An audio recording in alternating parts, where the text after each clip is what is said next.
Welcome back to the Brandon K Show. I am your host, as always, Brandon K, and this is a real show. Yeah. Today we're going to talk about conscious reprogramming. Conscious reprogramming is the way that we think and the way that we might change the way we think over time.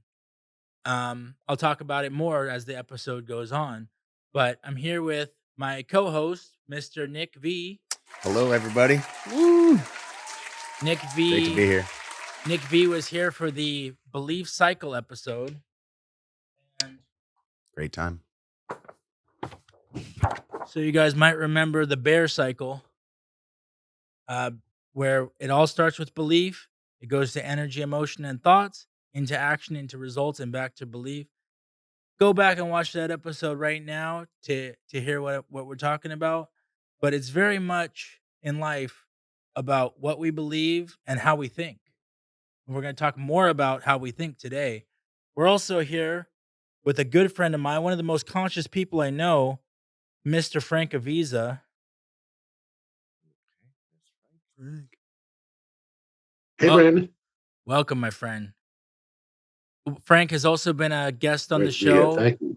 He came on my Instagram show to talk about mindfulness. We had a great day in the park just talking about mindfulness and picking his brain on consciousness and portals and everything else.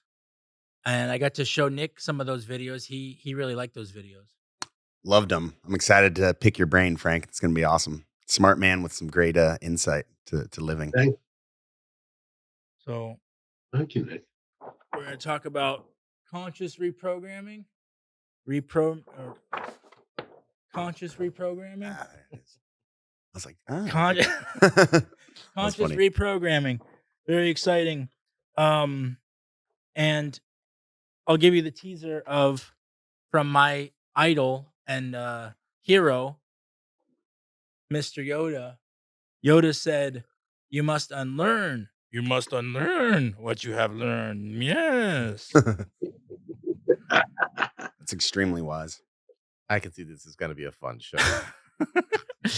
meaning, we're all taught things at the beginning where some of it can be toxic messages about fear, about sex, drugs, and rock and roll.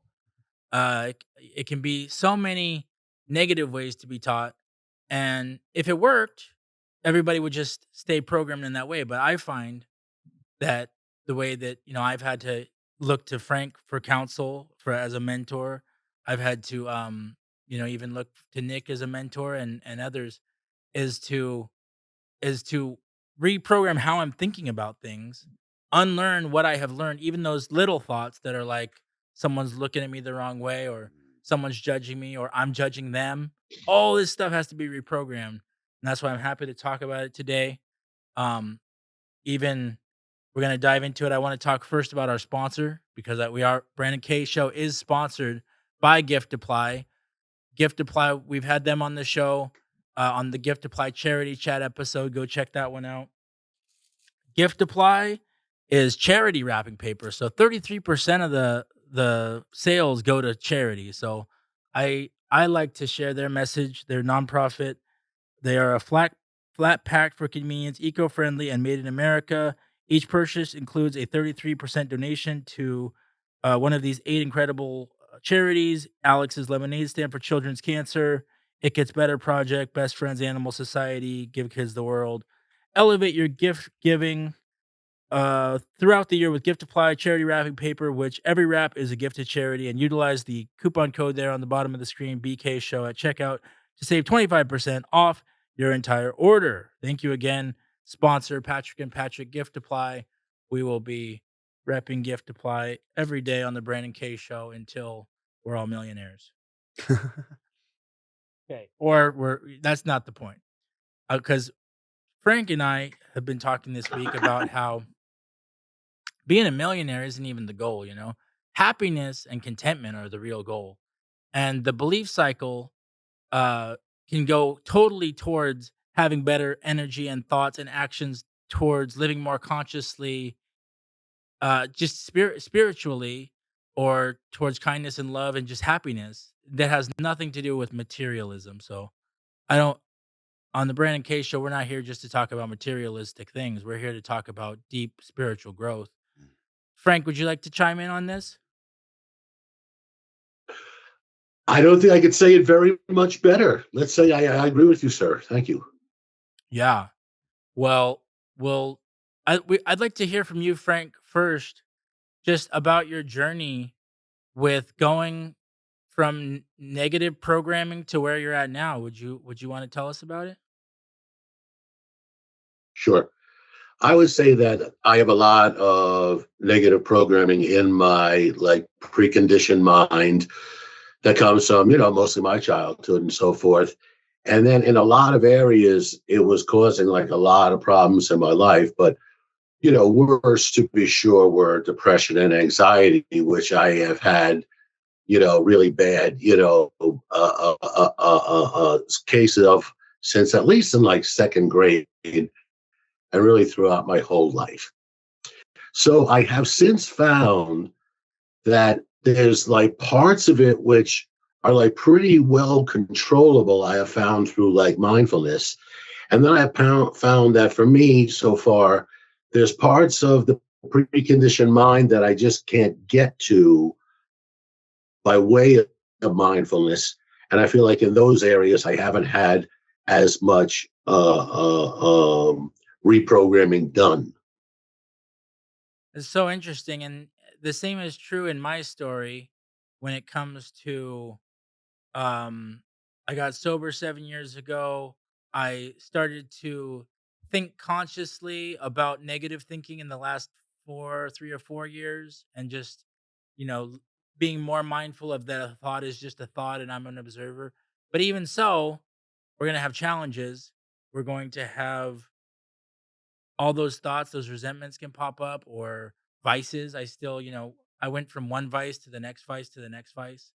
Um, so when we talk about conscious reprogramming, like, no one is perfect on the planet. So we can only ever be our best self for the day. Well, I'll turn it over to Nick and hear what you want to say about this. Absolutely. I mean, everything is a perspective. It's somebody's perspective that may be truthful to them. It may not be truthful to others. There's very few things that are true to this earth that are natural that haven't been created by a concept or a thought that was man-made. So we don't have to get, super deep into all of that yet. But with conscious reprogramming, I'm very excited for this topic to dive in deeper. I think we're conditioned to abide by society's views, to be competitive, to make money, outwork our partner. Maybe that's America's kind of social views. But when you can really find your own purpose in your own calling in what brings you joy and happiness, and a lot of it's not always material. I think that's the meaning of life. Absolutely. My journey with this negative programming, I'll start from the beginning, is just having this major depression in my teenage years, always feeling different than everybody else, even, turning to drugs and alcohol, but even having moments in my late teens and early 20s where it's like, lights out, I'm not going to go anywhere, I'm not going to leave the house, depression. And just because the thoughts were so strong, and and the anxiety was so great, and just there was no overcoming it at times. But I found my way to therapy, and I started to hear about this concept from oh, I forgot to bring it. The Dr. Amen book, Change Your Body, Change Your Brain, Change Your Brain, Change Your Body.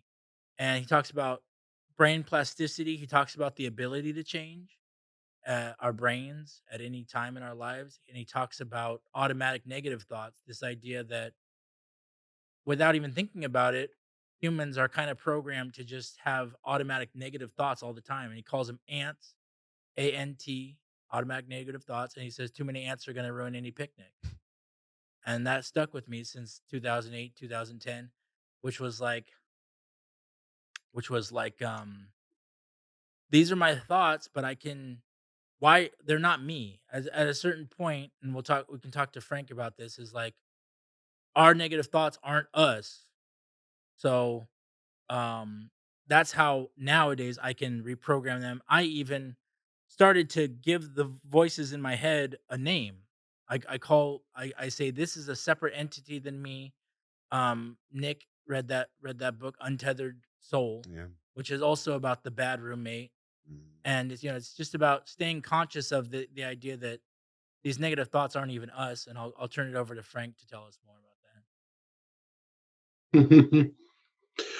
Well, you did it again because you really did say a terrific thing about what I think about it, what we have shared in speaking about it. I would say though that I try to think about it as the preconditioned mind, the ego, the memories, all that stuff are like living in my body, and then the permanent essence doesn't.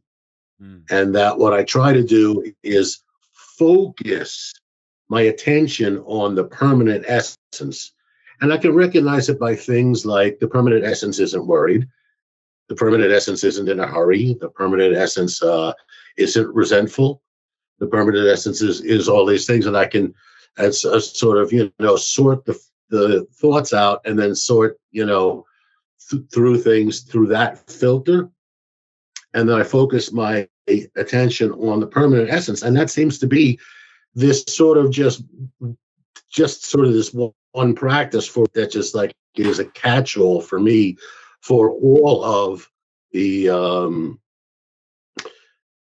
negative thoughts, the self-defeating thoughts, the worry, the anxieties of 100 different kinds. It's just to try to focus on the permanent essence, which I can recognize, through this filtering. So it's not like a different kind of solution tailored to each kind of like negative thing that comes up in my mind. And I would say other words for the permanent essence could be the authentic self. That's kind of how I did it. Was I thought about the authentic self versus the negative voices in my head. You could also call it your highest self. You could call it your spirit. You could call it a lot of things. Do you have any other names for it, Nick? Eckhart Tolle calls it consciousness, spirit, love, I was gonna say the observer. the observer. Yeah, the observing mind. The observing mind. And if we can, the thing is we get so caught up in those emotions. When you're in the emotions, you may realize you're still the observer, but you're also feeling the emotions while you're observing. So we have to learn to observe the emotions and the thoughts, because the emotions are what we feel in our body, energy and motion. I read that in a book. It literally, emotions may just be essentially energy flowing through us. And if we could observe that emotion as well as the thoughts, regardless of what they are, and not get lost in them, then it's huge, because it's we know that we're trying to get tricked constantly. Our fears are tricking us. They're pulling us in this way, that way, and it seems so real in that moment, and the emotions are so real in that moment. But if we're able to observe pure love, that is what how we're supposed to be programmed, and man and society and conditions take people the other way. Yeah, and when we were starting to come up with other names for conscious reprogramming, like dialectical behavioral therapy, Yeah. CBT, DBT, like these are all just ways that somebody has to consciously think, this is my emotion, this is my thought, and there's a difference between the two. And I think we came up with some other. Do you remember what else we were calling them? There was like well, clearing your boo, Mindfulness. Yeah. mindfulness, shadow work, diving into the subconscious and pulling those things out. It's Yeah, huge. and even 12-step programs, you're going through a Let's pause list. really quick. Yeah. So, after this goes by, just go back to and Love even the siren. 12-step programs. Oh, okay, okay, okay. Yeah, Yeah, thanks for that. I appreciate yeah, that. no problem. I don't, yeah, because I don't even know if we hear it on the podcast, but it does distract us for sure. Yeah. Sorry, there's a car going by. Give it a couple more seconds. Where are we at? 15.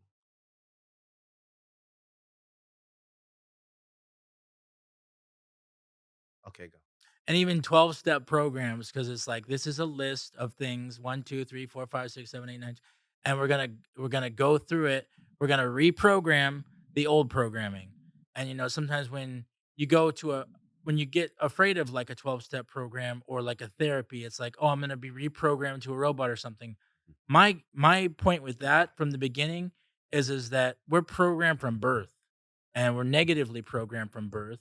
And it's like we want to have conscious reprogramming. We want to have a better reprogramming, something that we find in life that is superior to what we were taught, uh, just taught and told, and didn't think about in any way and didn't analyze. And I wanted to say also about we're at a place in life and in history where technology is higher than it's ever been.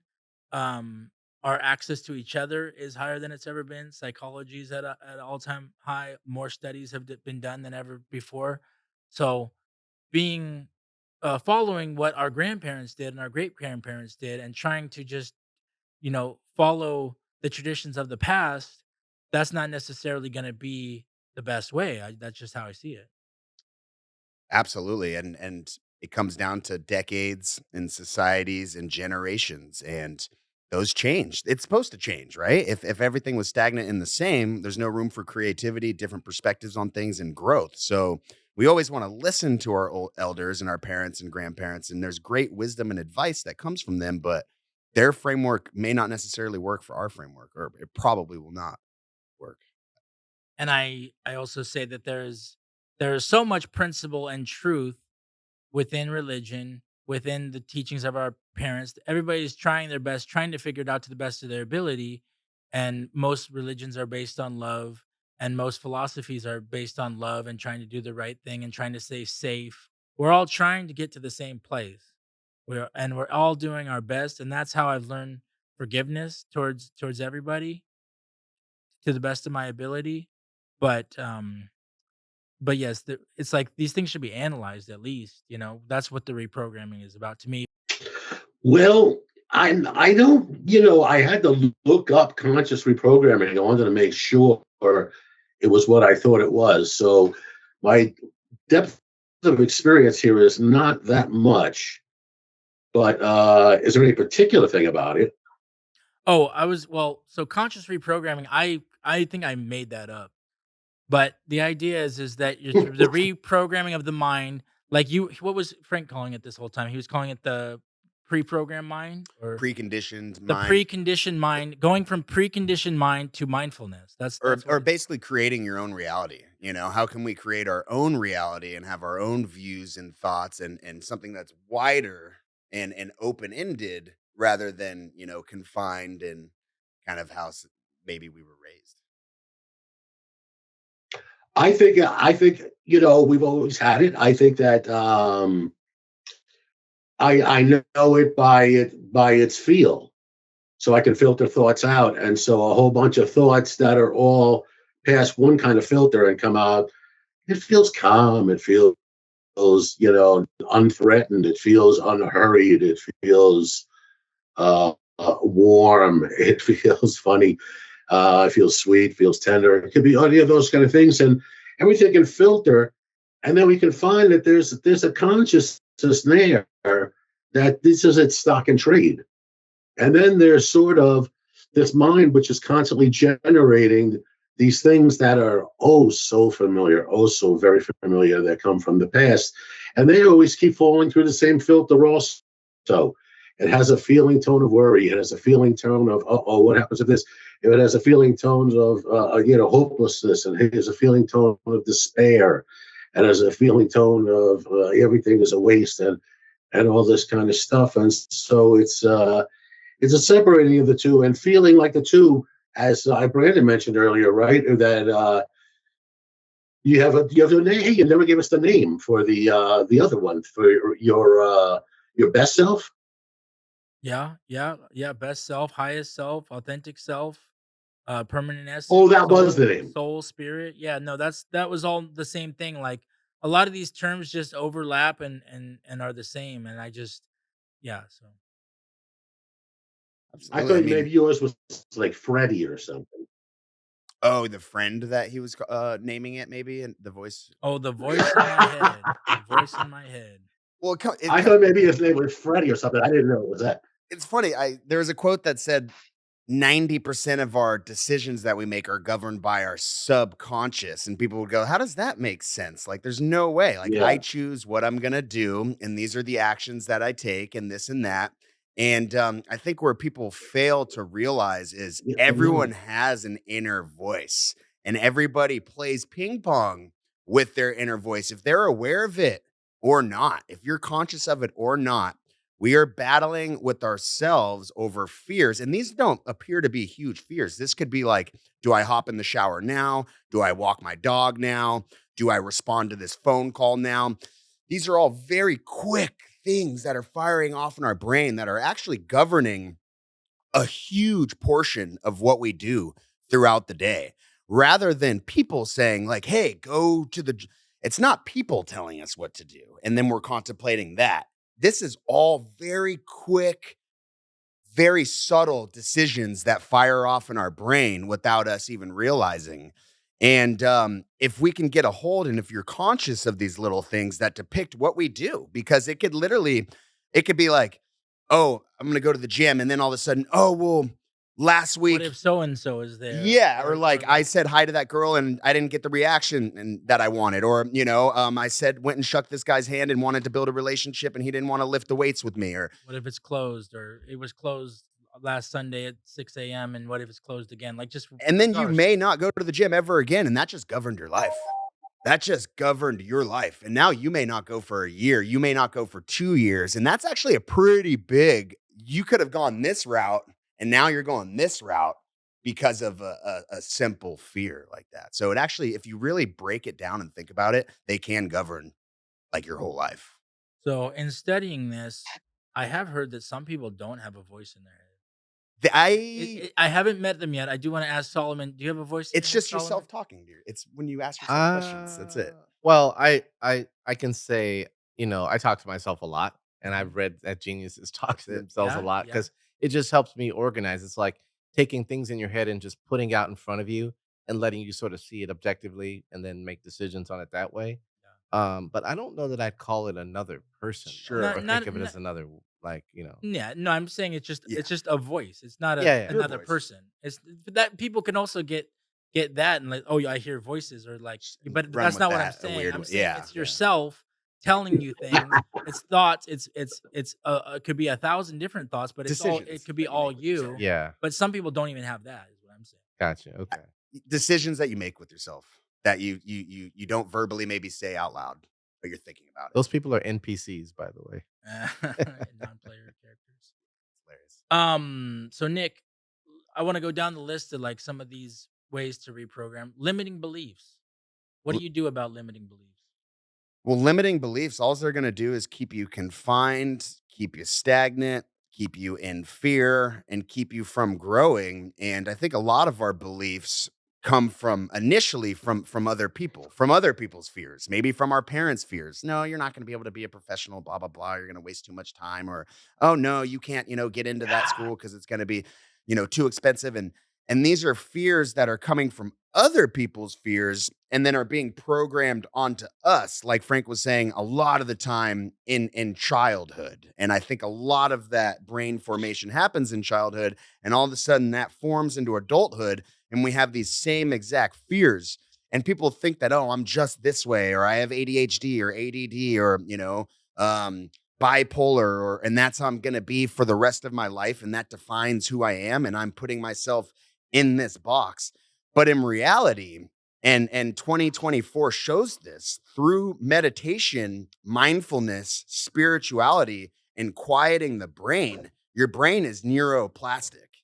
So if your brain is neuroplastic and all these things like schizophrenia and ADHD and ADD and depression and anxiety are occurring in the brain, but if it's neuroplastic, that means it can change. It's elastic, or neuroelasticity. Sorry.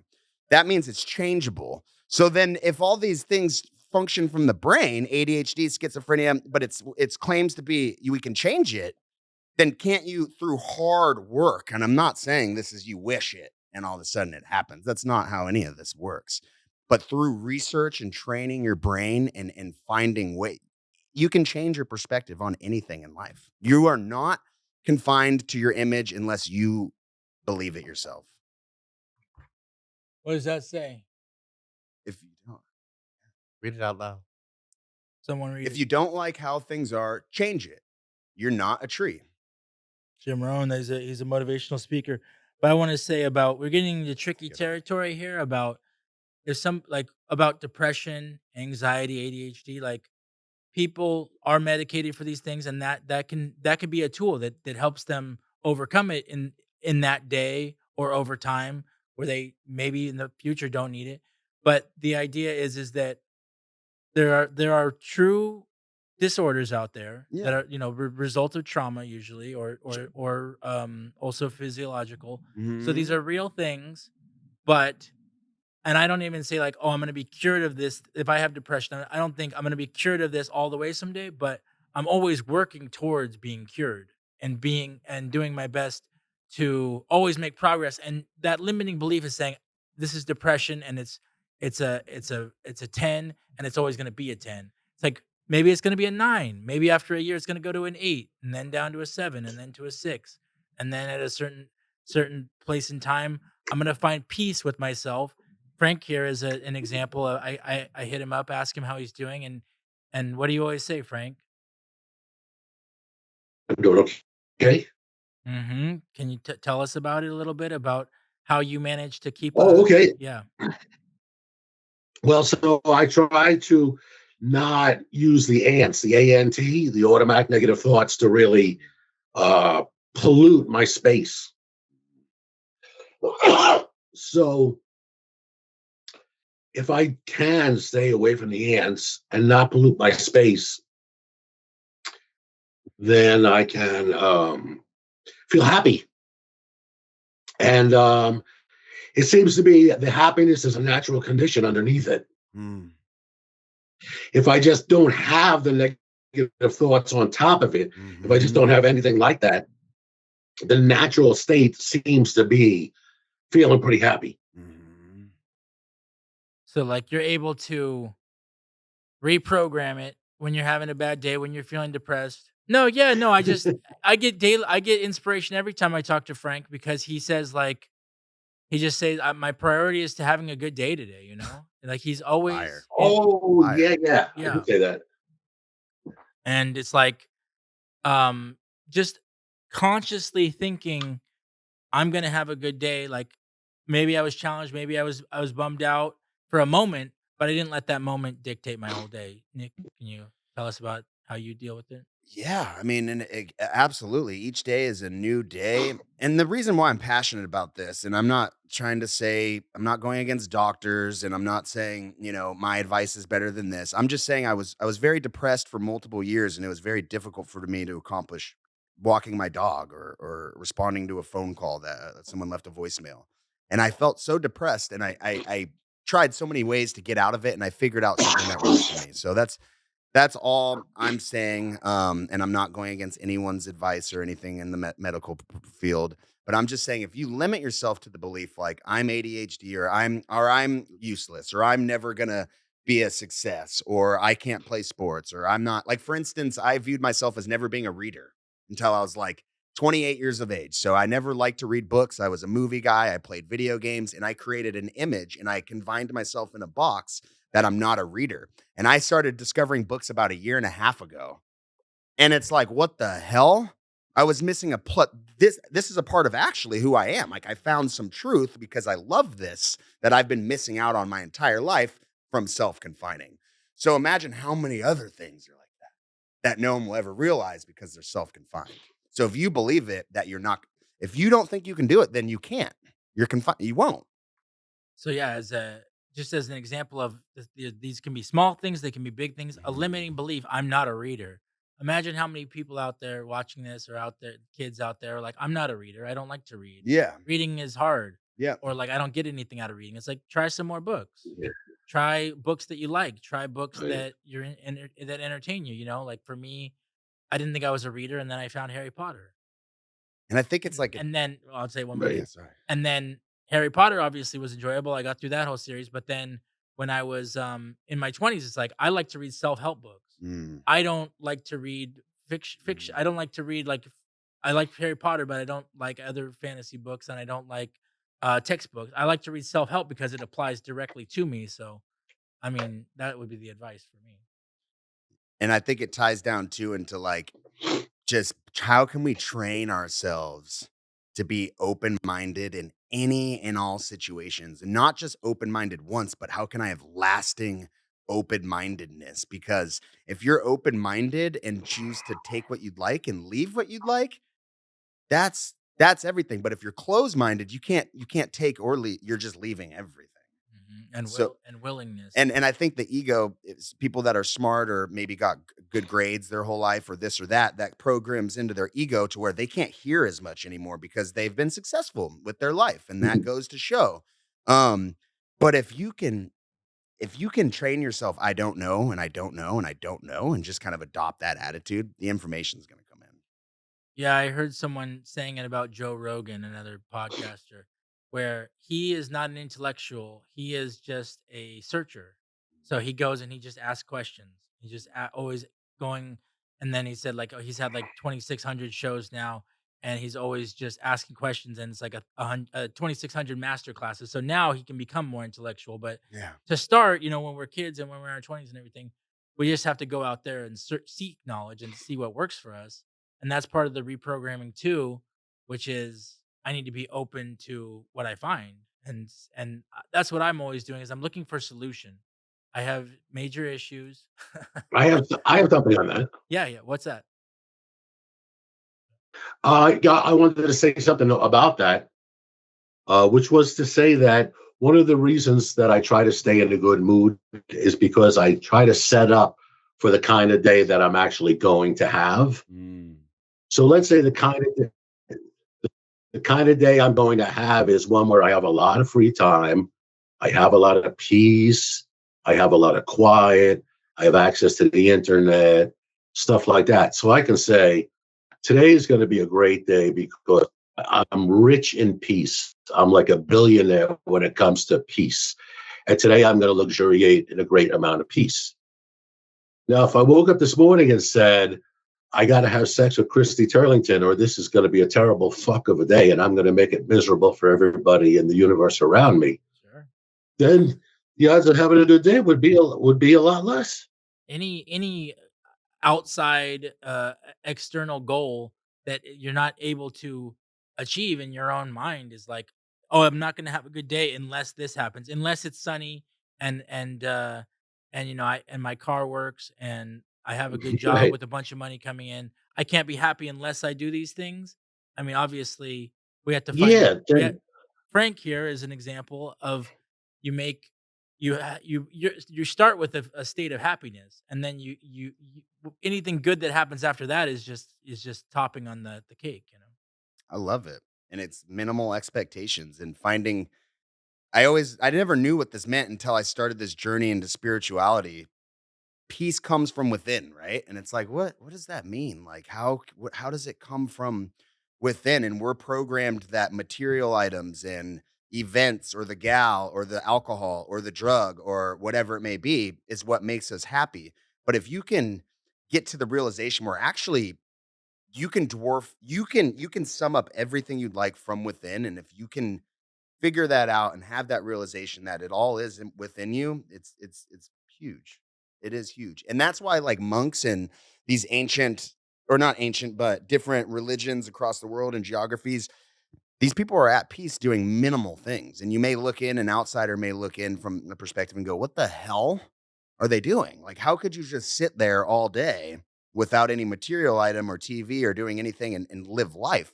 But for them, they're looking at you going, how are you out spending all this money, consuming, stressing over if I can make it to my appointment on time and then I got to go respond, So we look at each other like we're crazy, is really what it is. Yeah, and Nick's a great example of I met this guy a year and a half ago. And he was much more in his head, I'm sure, at that time. And then he took on the practice of meditation daily, and even Changed my entire life. teaching me how to be more mindful. And yeah, tell us about that. I've meditated, I think, every day now for maybe 16 months, and I have about 8,000 minutes of meditation time under my belt, and I can't miss a day now. And it's changed my entire perspective on life. And you may wonder, what does meditation do? It allows you to see the truth. It allows you to slow your thoughts down heavily, so your delusions are gone, your skepticism's gone, your fears are there's no such thing as getting rid of fears. Are they dumbed down heavily? Absolutely. And this is all from literally so think of your brain as an engine that's spinning, 1,000 revolutions a minute when you're thinking really, really heavily. And when it's working really, really hard, the word hackneyed. Have you ever heard of hackneyed? It means worn down from overuse. And once you do that for years and months or whatever it may be, the quality that you're producing isn't as good anymore. It's becoming worn down. You need a new brain, essentially. Meditation is going to slow those revolutions down tremendously to preserve your brain. It's not going to break down. It's going to run smoother. It's going to run cleaner. And with that, your entire life changes. So meditation, you may go, well, what is sitting there just quieting my mind? Do it for a year straight. Sorry. Meditate daily for 3 weeks to start. Daily. It's got to be daily because meditating once and then again in a week and then again in a week and saying it doesn't work. That's why it didn't work. But if you do it daily for a couple weeks and then do it daily for a couple months and then do it daily for over a year and don't have any results, I will literally give you, I'd pay you 5,000, as much money as you want. It truly works. It really does. You got to prove it with videos. I need more content. They have videos where they're meditating every day and they send you 1,000 of them or 300 of them. 365 videos of them just meditating. That's the proof. An hour each. So that's a lot of, okay. Okay. But I was going to say, so we talked about negative thinking. We talked about limiting beliefs. And then another big one for all of us is fears. And how do you overcome fears, Nick? Fears? Sometimes I can't because I'm not aware that I'm in them sometimes, and then they're depicting my reality. But if I am aware that I'm in them, which that's huge, it's false evidence appearing real is what I've heard. It's in the future. It's survival instincts flagging things that don't need to be flagged in modern society. But it comes down to the observer again, training yourself to be the observer, not just thinking about it. But if you can train yourself long term to be the observer, then those fears are you can see them more clearly. And I wanted to say about the last one that the mindfulness, and to me, I've had the ability to do this for some years, and I enjoy the mindfulness and meditation as well. But it's to be able to get an outside perspective of yourself in the situation. That's like the superpower, is to go out on a meta level and look at you from the outside and say, what is this person? How can I help this person? What are they doing wrong? What are they doing right? When we're just trapped in our brain, and we're not able to even see what we're doing, what we're afraid of, what defects we have, that's where they say that the way to open your mind is the most closed-minded thing you can do is just have one kind of view on the world, but when try to grow it to two views. Try to see it from another person's perspective, at least one issue. Say like, oh, it could be this way or it could be that way. Then you have two different perspectives. Now you're open-minded that your perspective might not be correct, but really there's even more than two perspectives on things. So when you get really open-minded, now you're seeing three perspectives, four perspectives, five perspectives, 10 perspectives. And that's a tool that I use in my life because my brain's going to tell me something bad's going to happen or somebody's thinking this specific thing about me. And I learned this from Tony Robbins. What else can this mean? Literally reprogramming my mind every day saying, what else can this mean? Is like, I can come up with 10 different things that it means. Maybe this person's having a bad day. Maybe they didn't really look. Maybe they didn't really give me a bad look. Maybe they were looking at the guy behind me. Maybe that bad look is they just have a resting bitch face. So there's all these things. In I'm, Stephen Covey yeah, but isn't that Covey calls them paradigm shifts, but it's like there's different ways to see the world. And yes, Frank, chime in.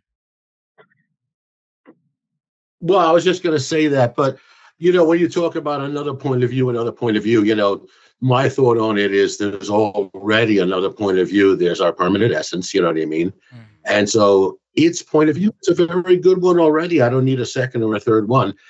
And if somebody looks at me funny, again, I don't need to come up with reasons for them looking at it funny. I can realize that it's only my ego that is concerned about it. And as for the rest of me, I assume everything is fine. And I assume that the poor gentleman who looked at me funny for a second is going to be okay. And, everything about it is fine. And so I think it's a lot less work than needing to come up with reasons why we may have misinterpreted what the guy Yeah. looked like when he looked at us. I Suppose it just means like my ego is concerned about that and I'm not. I agree 100%. This is more like a technique because yeah, once you get to the higher plane where where you're looking at it from the outside, then you don't even have to ask. You're just like it doesn't matter whether he looked at me or not, and you're like it's loving. Everything is love anyways. But like just to break out of the first consciousness, which is like only seeing the world one way, then the way that I Mm, got to where I am now is I had to ask, what else can this mean? And then that's how I opened my mm, mind up into now being able to see it from another higher perspective. mm, I mean, what else can you? interesting. Oh, go ahead, Frank. I didn't mean to cut you off. If you were starting. No, I say interesting. I hadn't thought of the connection there before. Thank you. I liked no, but I liked the idea that if you were to just put everything through a positive filter or a loving spiritual filter and say everything is for good no matter what it is, and you're just looking around at the world from that perspective, from a God consciousness to begin with, then you wouldn't even have to like question yourself at all. That's what Absolutely. Frank's saying. It's perspective, half full, glass half empty. If you look at things through love, you may see someone who's doing something that's extremely chaotic or detrimental, breaking the law. But if you can see it like, well, that person, was it's not their fault. It's probably how they were taught, or maybe they were lacking this or that. There's always an origin. Like I recommend to try to teach people to go back to the origins of anything that they're studying because that's the roots. That's where the answers are. And everything that expands further and further from the origin, it's not necessarily always the truth, or it stinks because people are dealt certain things. But I like to go back to the origin, what caused everything. And with that, sometimes it's easier to love. It's easier to love. And I just know, like, it's weird when I'm doing well in life and like if I'm being productive, it's almost my thoughts are just like I haven't used drugs or alcohol in over a year. And it's not even, it doesn't have anything to do with the, the drugs. It's basically when my thoughts are good, if I'm working on my spiritual self, then it's like all the emotions that I have. I can't even think about really being as negative, even though I know I was negative a year ago and I know how to act negative and it was in me. But when I'm doing well, it's almost like that part to pull information from it's not there. It's just like gone, you Yeah, know? yeah. Nick had a just made a TikTok about he was coming up with a realization about realizations, and he was saying that to have a realization is really just seeing the truth, seeing something that's already Real. inside you, seeing something that's already real and true inside you, and that's all. That's like basically, and Frank can talk about this too, which is just like the self and the ego are just lies. Would you agree with that, Frank? Uh, uh, Largely, I Yeah. would say it's worried because the ego knows it's going to die and it's worried about death. Mm. But the permanent essence knows it's not going to die, and the permanent essence doesn't fear death. So they come at it from very different points of view, these two points of view. And if you're, having these realizations that are taking you to higher and higher levels of happiness and contentment and serenity, it can be this ability to realize that the self and the fear is the lie, and the sanity is just that everything's going to be all right and be good, It's like what Taylor no Swift matter said. what happens. It's me, I'm the problem, it's me, everybody at tea time or whatever in her song. Hmm. It may I just think about her saying that, and I think people probably have realizations way after the fact that maybe something crumbled, like maybe it was me doing that. And a lot of the time it comes way later on, or it takes us a bit. But once you become conscious to that type of thinking, and it's like what you said, Brandon, you can't. it's hard to go back once you've gotten those types of thinking ingrained in you. So it's almost like, can you ascend to what's already out there waiting for you? But you have to figure out how to get So you can see how all this conscious reprogramming goes into deep philosophical and spiritual areas. And, it can just spiral and go up and up and up. Did you want, I don't even know how much time we have left, but Oh, we're at about 13 minutes. 13 minutes left? Yeah. Oh, wonderful. Um, so did you want to tell us something about the Untethered Soul book and what you learned from that book? It's a really good book, and, it's The Observer. So it's learning to observe our thoughts, and emotions are so big. Thoughts is observe, but observe the emotions too, and try to let those pass as well. But essentially, that's what they're teaching us, is that when we feel if we feel sad or angry or hurt, but we're aware that we're feeling those things, and then the next day we may be aware that that emotion changed, and then the next day we may be aware that that emotion changed. If we're aware that these are all changing, then we can't be those emotions, right? Because we are aware of those things. We're the mothership to hold those things, but we're a separate entity from it. And if you can realize that those are just passing through me and I'm observing these things passing through me because they pass. So if they were a part of you, they wouldn't pass. That would just be who you are day by day, minute by minute, second by second, but they change. If you pay enough attention to your moods and your outlook, they always change. Oh, nice. There it is right there. And if you can realize that I'm observing my anger. Today I'm observing I'm very happy, or today I'm observing that I'm sad. But if you just can train yourself that you're observing all of those things, but you're not angry, that's just how I am today, or this and that, the realizations can come. And it's just easier to go about life because you're not getting submerged. I'm an angry person, or I'm a depressed person, or that's who I am, and that's my story and my identity, and I'm gonna always be this way. But if you can observe those passing, it's huge. Yeah, the advice I got along these same lines when I called the voice in my head. I gave him a name, Mhm. and the advice was whenever I'm having a bunch of negative thoughts, write them all down on paper, and it's like a purge. We call it a purge. I write it all out. Oh, this person thinks this person thinks that, and nothing's good is ever going to happen to me. My thought can come up with negative thoughts all day long, every day. I could do it right now. I could come up with a whole 5 pages of all the negative things Same. my mind is telling me. But basically, just write it all down, cross it out, write lies at the top, and just say that's not me, that's not true, and then write a gratitude list after that and say what am I grateful for. And all of a sudden, I've gone from negative thinking to positive thinking, and realize that all these thoughts in my head are complete lies, and they're the ego, they are fears, they're fears, like Frank said, they're fears of the ego losing itself, losing its control. They're fears of me not having control over situations. But there's so much just about like trying to control everything is why I could be negative, is like I'm trying to control things. But if you're just letting things happen, um, you're in much better shape. So What do you think about that, Frank? Acceptance, I always, in 12-step groups, we would do serenity prayer and we would say, we would accept the things we cannot change. And I would think about it very sincerely, when I was saying it. And then I realized once upon a time that that was really my most reliable portal, Mm. into my permanent essence was acceptance. That if I just very sincerely just take a moment out to accept and even radically accept, I like to radically accept everything. Um, I find that then I really am already like lined up on my permanent essence. That's where it puts me. Frank, when you say portals, I've gotten into portals as well a little bit. What would your definition of like a portal be in that? When you accept something and then influx of emotions go through, you feel the acceptance taking place. Maybe your problem has diminished a bit.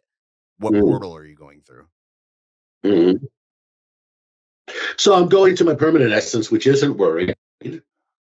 And so by accepting radically, it seems it puts me completely focused on my permanent essence. It's almost like I'm not doing it. It's like that's where the rabbit hole leads to, right? If you go in the rabbit hole here, it leads to this other place down there.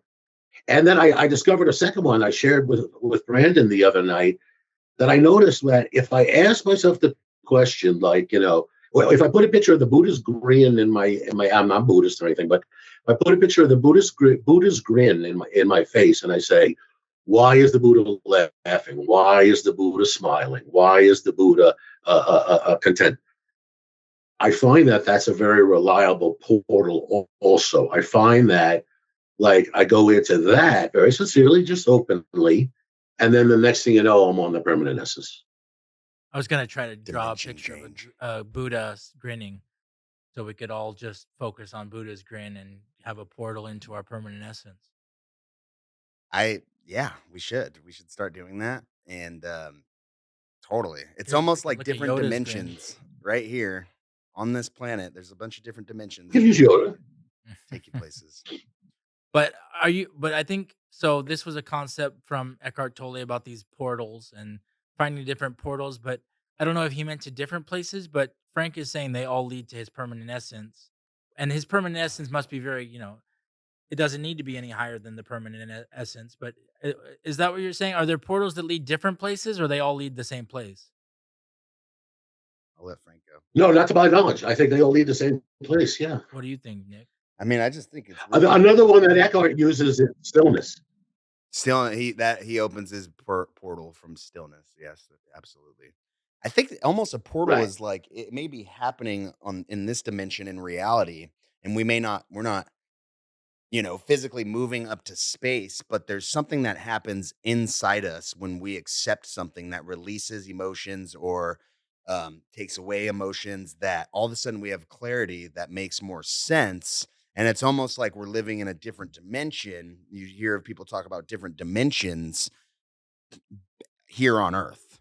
So I think the portals, it's my reality. Maybe we both see trees, we both see the sky, but based on your emotions that you're feeling inside versus my emotions that I'm feeling inside, and then our outlooks are going to change based on that. It's almost different realities entirely.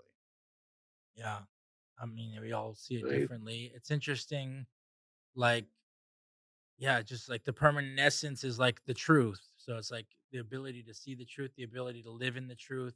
The truth is the higher power, the higher spirit. It's like so many different ways you could Excuse see me. it. I don't claim to have the answers. I like to look at it from different perspectives, but I mean, I can imagine if you go to the highest God consciousness and see everything from that perspective, you're going to have a better life. But as long as you don't add the ego into it and say, "Oh, I'm higher than anybody else," you have to also remain humble. Yeah. Seneca, I don't know what I don't know. And I think if smart people, I think a really deadly combination is someone who's extremely smart and well written and well versed, but also maintains the attitude of I don't know, because they're just gonna collect way more information that way. Mhm. And yeah, and remain humble and so that they can listen to more people Yeah. and they can not piss people off, not scare people away by acting like they know everything and trying to control everything. You're gonna have a very powerful person. Powerful person. I mean, Good way to who put might it. not even want power because You know what? they're more evolved And than what's they the want it. definition of power too? Yeah, yeah. Some people say money, others say happiness, there's a big difference of definitions there. I like happiness and contentness and being content. Hey, And I think if you I can had be one happy and more content. thing where I go to feel terrific. Go ahead. What was he saying? Oh, I one other thing that makes me feel terrific is watching the show. Sorry, is watching the show Kung Fu, Hmm. the original show with David Carradine. Wow, that's old. He's a very, Hmm. very, very sincere mystic and ascetic, and he's they always set him up for these, I mean, dramatic circumstances for him to get involved in. And he's always courageous, and he's always pure, and he's always true, and he always seeks peace, and he always seeks fairness, and he always seeks, and he always seeks, and all these kind of things and everything. But it's like a masterpiece, this series. It only ran for 3 seasons. And Check that out. I'll be damned if any sound-minded person could watch that show and not feel like moved in the right place a little bit by watching that show. I Said heard my some piece. podcast or somebody talking about this where they were saying, yeah, like every episode kind of ends with a lesson, like a life lesson. Is that the Um, idea? well, yeah, it's a Shaolin master going through the old west.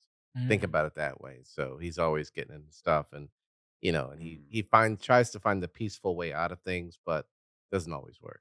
Do they Mm. spell out the lesson at the end, or do you just kind of have to find it Yeah, yourself? because it does flashbacks back into his life, Yeah. and so then he'll remember lessons he learned growing up at the temple, and then and he impresses upon others too as he goes. So So you're a fan of this show too, Solomon? oh, I watched it growing up. Yeah, you Hmm. did. Yeah, I mean it's slow. It's a little bit of a slow type show, but then once the action starts, it starts. What year was that? 70s, I You think. guys looking forward to the Kung Fu reboot? Yeah. They've already tried it on once. Did they? So, Oh, when was yeah. the when was No, the because reboot? Yeah. the last reboot was where the son goes around with an automatic machine gun, blasting everybody through 100 Yeah. rounds of ammunition every episode. Yeah, not the What? same. Bro, it was terrible. Whoa, that's such a drastic difference. It's funny. Yeah, they tried to That is a modernize drastic. It's so drastic. It's so drastic.